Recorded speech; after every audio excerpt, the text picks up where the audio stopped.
isang taon na natin bilang 2024. Kausap ko ang mundo, lalo't ang mga issuance ay nagtatrabaho sa iba't ibang panig ng daigdig. Patungo na rito ang ating universidad na 5 buwan pa lamang.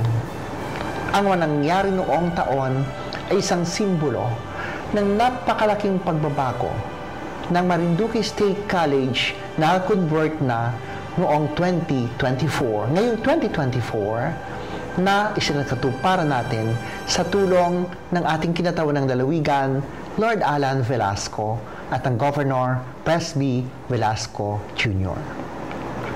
Matibay na ang kolaborasyon ay nangyayari, hindi lamang sa lokal na pamahalaan ng lalawigan, kundi maging sa buong Pilipinas. Nais kong batiin kayong lahat ng edukasyon ang siyang kinakailangan natin upang mapaangat ang antas ng kabuhayan ng mga mamamayang Pilipino. Nais kong sabihin na pandaigdigan na tayo sapagkat tayo may mga proyektong Smart Campus 1.7 billion upang matugunan ang digitalisasyon at paangatin ang antas ng ICT dito sa ating lalawigan na sentro ng kalakalan at sentro ng buong Pilipinas. Nais kong ipabatid na sa tulong lahat ng mga mamamayan, ng pamunuan ng Marinduque State University, ng Komisyon ng Higher Education, ng ating Chairperson Popoy de Vera, ng ating Commissioner Honorable Canapi, lahat ng namumuno dito sa ating eskwelahan, lahat kayong lahat, mga stakeholder, mainam na tuparin natin ang mandate ng paaraling ito sa instruction, research, extension, linkages, among others.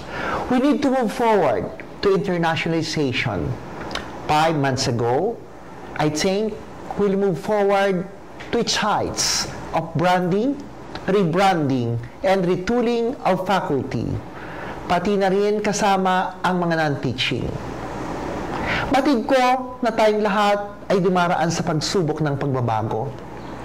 Subalit ito'y mahirap man, ay kakayanin nating lahat. Magkaisa lamang tayo na tuparin ito. Alam nating lahat na ang bawat isang Marinduqueño ay nangangarap na mapaangat ang kanilang antas ng kabuhayan. Congratulations sa pamunuan ng lalawigan, sa pangunguna ng ating gobernador. Second class na po ang ating lalawigan at lalo pat naging MAR-SU at Marinduque State University tayo, patuloy na tutulong upang mapaangat palalo ang pananaliksik na magdadala ng pagbabago hindi lamang sa landscape ng lalawigan, sa rehiyon, sa Pilipinas at pandaigdigan. Alam kong kayang-kaya natin ito. Kasama ko po kayo. Tayo po ang nag-uugit ng pagbabago sa lalawigan. Tayong lahat ay magkaisa dahil malapit na po ang bagong taon. Holiday po ngayon. Lahat po tayo dumadaan sa kasiyahan. Subalit sa kasiyahan ito, pagkatapos ng taon ay magbabadya ng isa namang pakibaka tungo sa bawat layunin ng bawat isa ng mga mamamayan. Tayo pong lahat ay magtulungan. Tayo pong lahat ay mag-ibigan. At ngayon pong 2025, ipakita natin na buo tayo nakikilos upang sagad-sagarin natin ang pagtulong sa ating mga less fortunate na mga kababayan.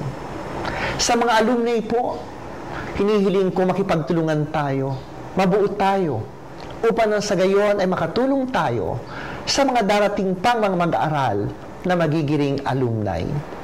Tulungan natin ang bawat isa, palakasin ang infrastruktura upang sa ganon ay makatulong tayo. Marami nating ginagawa. I-adapt na natin ang ating eskwelahan para sa mga report ng EDCOM. Ito'y EDCOM 2 na lahat ng mga courses ay dapat nami-meet na sa industry. Alam ko't batid ko na ang pangarap na ito hindi kaya ng iilan lamang. Ito'y tulong-tulong sama-sama at personal, binabati ko kayo ng lahat dito sa lalawigan na nagsisikhay upang ma-improve ang pamumuhay ninyo. Tayo po'y magtulungan. Narito lamang po ang Marinduque State University kasama ninyo.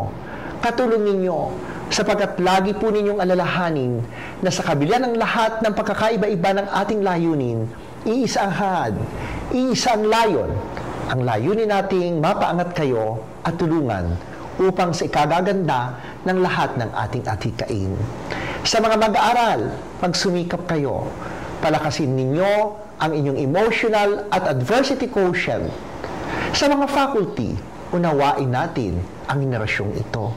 Tulungan natin sila, lalo na sa value formation. Sa administrasyong ito, inihiling ko, tugunan natin ang pangangailangan ng mga fakuldad. Tulungan natin sila. Magkaisa po tayo. Basta ang lagi kong sinasabi, tayong lahat ay iisa. Kaya nga, be one with us. Panghuli, hinahangad ko po ang mabuting kalalagayan ninyo. Pasalamatan natin Ama sa langit sa pangalan ni Jesus at magpakipagkaisa po tayong lahat sa pamamahala ng lalawigan ng paaralan upang mapabuti ito. Alam po ninyo na sa likod ng lahat, patuloy po na inyong alalahanin na mayroon pong sa inyo'y tunay na nagmamahal. Maraming salamat po at Happy New Year sa ating lahat.